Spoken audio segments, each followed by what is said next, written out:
कीट गेंद बनाए, रेशम के पट गेंद बनाए, चंदन चंदन बल्ला लायो मेरा बाबा काले रह करके धन आयो मेरा बाजा कर गया।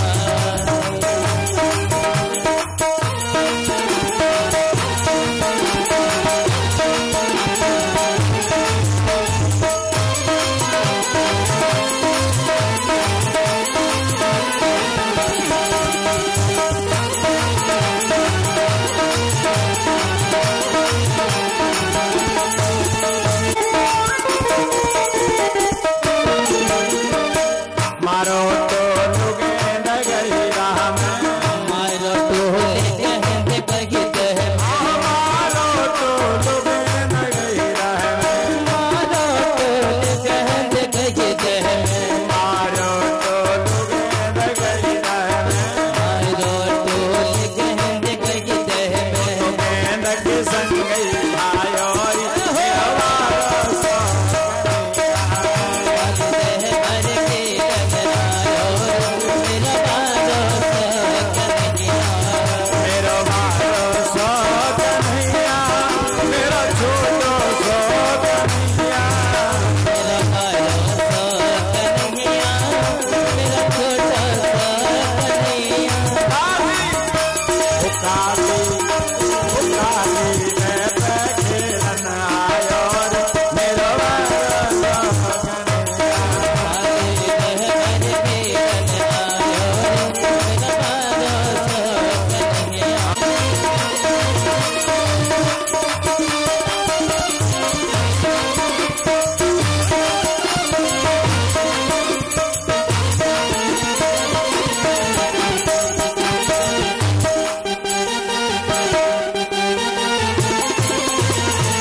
आज कन्हैया काली देव पे महाराज पहुंच गए और कंदुक क्रीड़ा करने लगे। खेत कालिया नाथ के फन पे भगवान खड़े थे। कन्हैया ने कहा मैया अब तक नहीं खाया तो अब क्या खाएगा। दौड़ करके छलांग लगाते बाहर कालिया नाथ रोक द्वीप में चला गया। लौट के आ रहे थे तो रास्ते में दावानल लगी हुई थी। भगवान ने उस दावानल का पान किया और दावानल का पान किया तो दावानल कुंड ही महाराज प्रसिद्ध हो गया।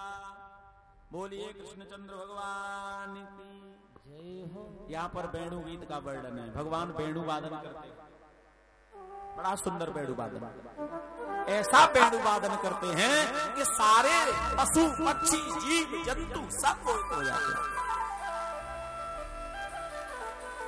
बड़ी सुंदर वेणु। श्रीमद् भागवत महापुराण में गीत है महाराज। वैसे तो 5 मुख्य गीत हैं, नहीं भागवत में तो गीत ही गीत है, भागवत है ही गीत, लेकिन मुख्य 5 गीत हैं। वेणु गीत, युगल गीत, गोपी गीत, भ्रमर गीत आदि। तो यहाँ वेणु गीत का वर्णन है। वरहा पीड़म नटवर वपु कर्णयो कर्णकारं बिभ्रदवास कनक कपिसम वैजयंती च माला रंध्रान वेणो रधर सुदया पूरयन गोप वृंदई वृंदारण्यं स्वपदरमणं प्राविशत गीत कीर्ति। वेणु गीत का वर्णन है। बरहा पीड़म, बरह कहते हैं मोर को, आपीड़ कहते हैं मुकुट को। भगवान मोर मुकुट धारण करते हैं। अब लोग पूछते हैं भगवान मोर ही का मुकुट क्यों धारण करते हैं? भाई सोने का मुकुट पहनते, चांदी का मुकुट पहनते, मोतियों का मुकुट पहनते, लेकिन मोर मुकुट ही क्यों पहना? देखिए मोर जो है वो 3 युगों में सतयुग में, द्वापुर में और त्रेता में निर्विषयी रहा है। निर्विषयी। जब मोर निर्विषयी था, विषय नहीं करता था, जब निर्विषयी मोर था तो भगवान योग योगेश्वर हैं, और जब योग योगेश्वर हैं तो मोर को निर्विषयी देख करके उसके पवित्र पंख को अपने हृदय, अपने सर पे धारण किया है, क्योंकि मोर निर्विषयी है। कलयुग में तो महाराज विषयी हो गया है। इसे एक ऋषि का साप लगा हुआ था।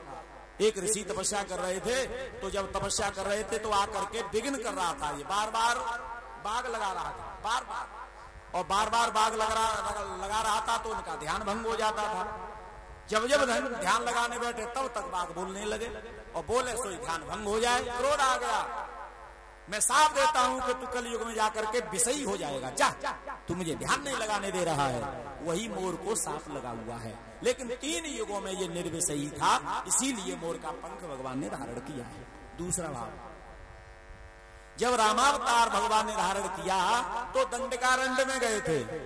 तो दंडकारण्य वन में जब रह रहे थे तो भगवान कुटिया भूल गए। देखिए क्या लीला है भगवान की, भगवान भी कुटिया भूल जाते हैं। जब कुटिया का मार्ग भूल गए तो मोर वहां जा रहा था, मोर आगे आगे भगवान को ले जा रहा था, कुटिया पर पहुंचा दिया। भगवान ने कहा, मोर इस युग में तो मैं तेरा ये उपकार चुका नहीं सकता हूं, लेकिन जब कृष्णावतार लूंगा द्वापुर में, तब मैं तेरे पंख को अपने सिर पे धारण करूंगा। तीसरा भाव, मोर पंख पर जो चिन्ह है ये राधा के हृदय का चिन्ह है। राधा के हृदय का चिन्ह है, माने राधा के हृदय को चुरा करके मोर भाग रहा था, और जब भाग रहा था तो भगवान ने जाकर के ऐसे हाथ करके पकड़ लिया। तो वो जो हाथ में आया था वो राधा का हृदय था, और वही मोर पंख हो गए। चौथा भाव, भगवान ने अपने हृदय से जब राधा रानी से कहा, राधा रानी तुम अब जाओ, जाकर के लीला करो पृथ्वी पर। क्यों? क्योंकि मैं अवतार लेने वाला हूं। अवतार लेने वाला हूं तो उस अवतार के लिए तुम्हें 1 वर्ष पूर्व जाना पड़ेगा। 1 वर्ष पूर्व जाना पड़ेगा। बोले हाँ। राधा रानी ने कहा 1 वर्ष पूर्व मैं जाऊंगी तो मेरा मन कैसे लगेगा बिना तुम्हारे। तब भगवान ने और मोर पंख को और मुरली को राधा रानी के हृदय में से महाराज प्रकट किया है।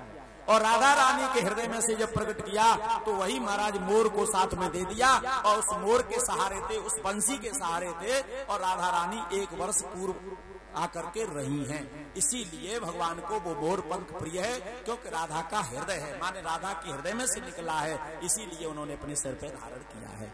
बोलिए कृष्णचंद्र भगवान की। यहाँ पर भागवतकार ने वर्णन किया है बरहा पीड़म, माने भगवान मोर मुकुट धारण करते हैं। नटवर बपू, नटवच्च परवच्च यस स नटवर बपू, माने नट जब रंगमंच पर जाता है तो ऐसी कला करता है, ऐसी कला करता है कि नट ही नट दिखाई देता है उस मंच पर।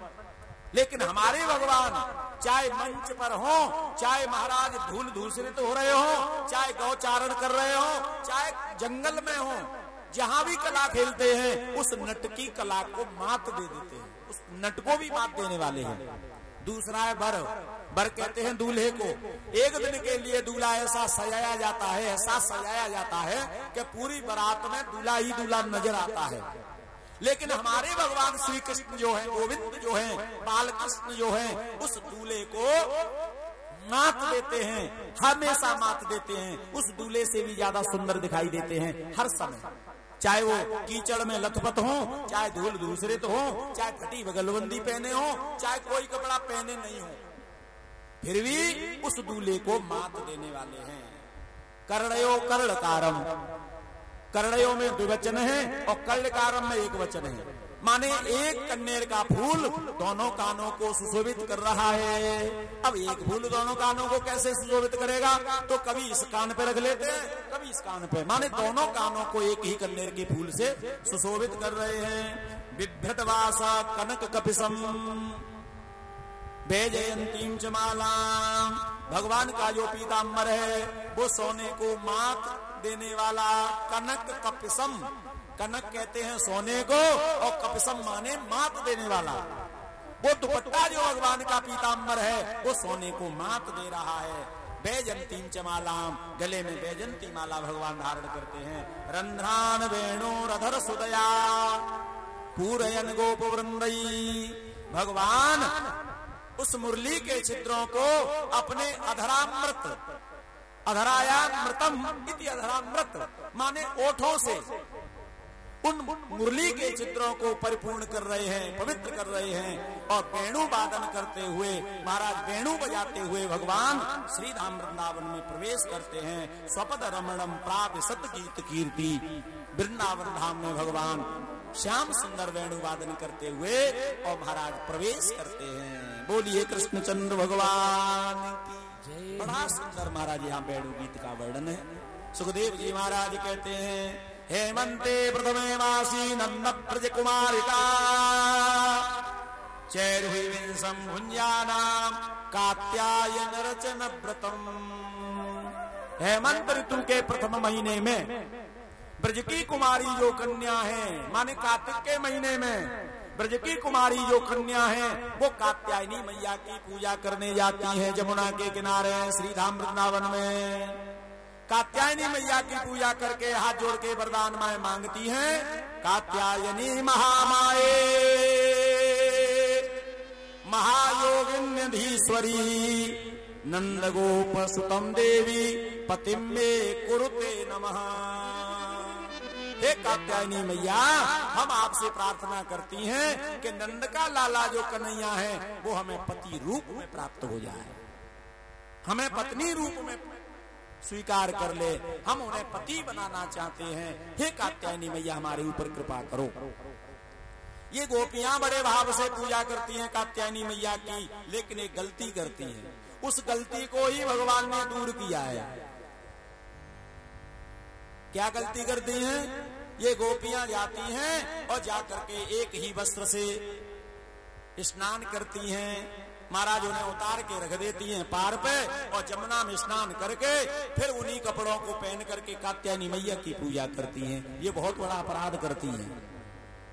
क्यों? क्योंकि वो जो कपड़े उतार करके रखे हैं वो कपड़े अशुद्ध हैं, अपवित्र हैं। ध्यान रखना, कभी भी स्नान करके महाराज पहने हुए कपड़ों को नहीं पहना जाता है, नहीं पहनना चाहिए, क्योंकि पहने हुए जो वस्त्र होते हैं वो अशुद्ध होते हैं। स्नान करके और महाराज धुले हुए वस्त्र पहन करके तब पूजा करने जाना चाहिए। भाई हम और आप भी जाते हैं तो गंगा में जमुना में स्नान करने तो कपड़े लेके जाते हैं, लेकिन गोपियां कपड़े लेके नहीं जाती हैं, उन्हीं कपड़ों से पहन के जाती हैं, उन्हीं कपड़ों को पहन करके पूजा करती हैं। यही अज्ञान है। इसी अज्ञान को भगवान ने दूर किया है। भगवान ने किसी के कपड़ों की चोरी नहीं की है। लोग कहते हैं ना कपड़े चुराए भगवान ने। भगवान क्या करेंगे कपड़े चुरा करके? भगवान ने उन गोपियों के अज्ञान का हरण किया है। चीर कहते हैं अज्ञान को। गोपियों को ज्ञान दिया है। गोपियों, जो तुम अज्ञानवश ये काम कर रही हो ये अच्छा नहीं है। जल में कभी भी निर्वस्त्र स्नान नहीं करना चाहिए, और निर्वस्त्र स्नान जो करते हैं उन्हें वरुण भगवान का शाप लगता है। जल की कमी हो जाती है शरीर में, इसलिए कभी भी निर्वस्त्र स्नान नहीं करने चाहिए। भगवान ने कहा, गोपी हो तुम कपड़े उतार के पार पे रख देती हो और स्नान करने जमुना में चली जाती हो, कहीं कुत्ता बिल्ली बंदर आया और कपड़े लेकर के चला गया तो तुम कैसे जाओगी पूजा करने? कैसे वापस लौट के घर जाओगी? तो ये अज्ञान ही तो है। उस अज्ञान का भगवान ने महाराज हरण किया है। इसीलिए भगवान का ये जो चरित्र है उसे चीर हरण कहते हैं। चीर कहते हैं अज्ञान को। भगवान का नाम ही चीर चोर पड़ गया।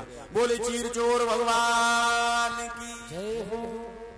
ये जो चीर हरण की लीला है ना, ये लीला हमको महारास लीला में ले जाती है। ध्यान रखना, चीर हरण लीला को जो समझ लेता है, क्योंकि गोपियों ने भगवान से कहा था, प्रभु हम आपको पति रूप में प्राप्त करना चाहती हैं, यही हम कात्यायनी मैया से मांगती हैं। भगवान ने कह दिया, गोपियों मैं तुम्हें पति रूप में अभी प्राप्त नहीं हो सकता हूँ, मैं तुम्हें पत्नी अभी नहीं बना सकता हूँ। बोले तुम कब बनाओगे? बोले उसके लिए तुम्हें प्रतीक्षा करनी पड़ेगी। शरद पूर्णिमा की रात्रि को जब मैं महारास करूंगा तब तुम सब आ जाना, तुम्हें मैं पत्नी रूप में स्वीकार कर लूंगा। उस महारास लीला का संकेत यहाँ भगवान ने दिया है। और महारास लीला जो समझ लेता है महाराज, वो तो दिव्य संत योगी महापुरुष होता है। और वो शुरुआत कहाँ से होती है? चीर हरण लीला से। भगवान की लीला पर कभी उंगली नहीं उठाना चाहिए, कभी शंका नहीं करना चाहिए। और जो भगवान की लीला पर शंका करता है महाराज वो नष्ट हो जाता है। संशय आत्मा विनश्यति, जो संशय करता है महाराज उसका विनाश हो जाता है। क्योंकि कर्तुम अकर्तुम समर्थ प्रभु, ये तो भगवान है, कुछ भी कर सकते हैं, इसलिए कभी भी लीला पर उंगली नहीं उठानी चाहिए। आगे 24 ऊपर कृपा करते हैं भगवान, और कृपा करते हुए महाराज सबको आनंद देते हैं। बोलिए श्री कृष्णचंद्र भगवान की। एक दिन का जिक्र, भगवान कृष्ण और बलराम दोनों घूम रहे थे। इन्होंने क्या देखा, भगवान तत्रैव बलदेवेन संयुता अपश्यन् वसन गोपान इंद्र याग कृतोद्यमान। पूरे ब्रजमंडल में महाराज पकवान बनाए जा रहे हैं, घर घर। मैया यशोदा तो चूल्हे पर बैठी बैठी 56 भोग बना रही है। कन्हैया ने पूछा मैया ये क्या बन रहे हैं? मैया यशोदा कहने की लाला ये अछूतो बन रहे हो। कन्हैया ने कहा मैया अछूतो का हो बे? बोले जा कौन छुओ ना करे वासे अछूतो कहते हैं। आजकल भी गांव में कहते हैं भैया लाला अछूतो है, अछूते मन लिए माने जा कौन छुओ ना करे वासे अछूतो गए। माने भगवान का भोग जिसका लगेगा, और जब तक भगवान का भोग नहीं लगता है तब तक महाराज उसको छूते नहीं है। और भगवान का भोग लग जाता है फिर वो प्रसाद हो जाता है। मैया ने कहा लाला मुकुम मत पूछे, तू जाके बाबा से बात कर, क्योंकि मैं कढ़ाई पर बैठी हूं ना। कृष्ण बलराम दोनों और नंद बाबा के पास में पहुंचे। नंद बाबा से जाकर के पूछा बाबा ये सब क्या हो रहा है? पकवान पर पकवान बनाए जा रहे हैं। नंद बाबा ने कह दिया पर्जन्यो भगवान इंद्रो मेधास तस्यात्ममूर्तया तेरे वरसन्ति भूतानां प्रीणनम जीवनम पयः। नंद बाबा ने कहा लाला इंद्र भगवान को प्रसन्न करने के लिए पकवान बनाए जा रहे हैं। हम इंद्र की पूजा करते हैं, इंद्र प्रसन्न होकर के वर्षा करते हैं, और जब वर्षा करते हैं तो खेत में अन्न पैदा होता है। गोवर्धन पर्वत पर घास होती है और उस घास को गाय चरती है और बदले में दूध देती है, और उस अन्न को हम सब लोग खाते हैं। इंद्र की प्रसन्नता के लिए ये सब किया जा रहा है। कन्हैया ने कहा बाबा तुमने इंद्र को देखा है कभी? बोले देखा तो है नहीं, तो फिर क्यों लगे हो? कर्मणा जायते जंतु कर्मणैव विलीयते सुखम दुखम भयम क्षेमम कर्मणैवापद्यते। भगवान कहने लगे बाबा कर्म से ही जीव को सुख मिलता है, कर्म से ही दुख मिलता है।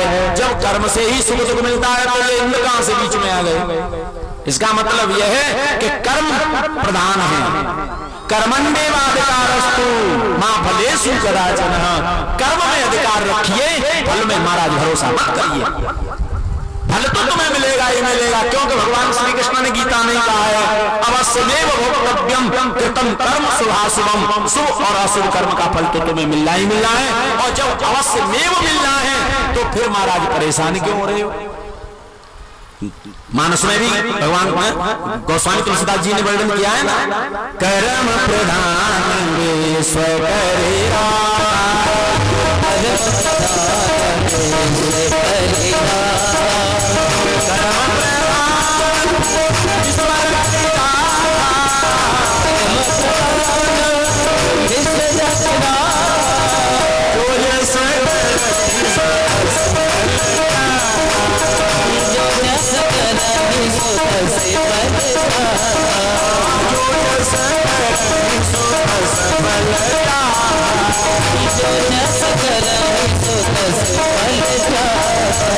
कर्म प्रधान विश्व करे राखा जो जस करहि सो तस बल चाखा। कन्हैया ने कहा बाबा कर्म के अनुसार सुख दुख मिलता है। नंद बाबा ने कहा भैया लाला तेरी बात हमारी समझ में तो आवे ना है, तू क्या कहना चाहता है? कन्हैया ने कहा बाबा इंद्र को तुमने कभी देखा नहीं है और पूजा करने में लगे हैं। मेरे भगवान को आप देख भी सकते हो, मेरे भगवान की पूजा तो तुमने छोड़ दी है। माने मेरे भगवान की तो तुम पूजा करते नहीं हो और बाकी पूजा करते हो। जो मेरा भगवान तुम्हारी रक्षा करता है, हमेशा रक्षा करता है, उसने बहुत रक्षा की। पूतना को मारा, तृणावर्त को मारा, सकदासुर को मारा, घासुर को मारा, बकासुर को मारा। बाबा नहीं हो तो अब की बार हमारे भगवान की पूजा कर लें। और हमारे भगवान की पूजा करोगे तो वो प्रसन्न हो जाएंगे। बोले तुम्हारे भगवान कौन है? बोले गिरिराज महाराज, जिनके ऊपर गाय चलती हैं, बछड़े चलते हैं और वही गाय हमको दूध देती है, तो क्यों नहीं और हम गिरिराज बाबा की पूजा करें, जिस पर हमारी गाय चरवे जाती हैं, तो कम से कम वो प्रसन्न रहेंगे, तो हमारी गाय चरेंगी और गाय चरेंगे तो दूध देंगे। बाबा गिरिराज बाबा ने हमको स्वप्न दिया था और स्वप्न में कहा था कि ब्रजवासी मेरी पूजा तो करते नहीं है, मेरे ऊपर गाय चराते हैं और पूजा करते हैं इंद्र की, तो मैं अब इस ब्रजमंडल को छोड़ के चला जाऊंगा। बाबा यदि गिरिराज महाराज चले गए तो हमारी गाय कहां चरेंगी? नंद बाबा ने कहा भैया मेरी घर की पंचायत तो है ना, भैया लोग ब्रजवासी मान यहाँ तो देख लो। बोले बाबा बुला के कह दो। ब्रजवासियों को मुख्य मुख्य महाराज बुलाया और मुख्य मुख्य ब्रजवासियों से कहा, सभी ब्रजवासी लोग मान गए। बोले कोई बात नहीं, कन्हैया कह रहा तो कि हम गिरिराज बाबा की पूजा करते हैं, माने कन्हैया के देवता की पूजा करते हैं। बोले तो ठीक है। सारे ब्रजवासी लोग महाराज मान गए और पकवान बनाए थे महाराज, वही पकवान गाड़ियों में रख करके गिरिराज बाबा की कलेटी में जा रहे हैं। चलिए गिरिराज बाबा की पूजा भगवान के साथ में करेंगे। मैं तो गोवर्धन को जाऊं मेरे भी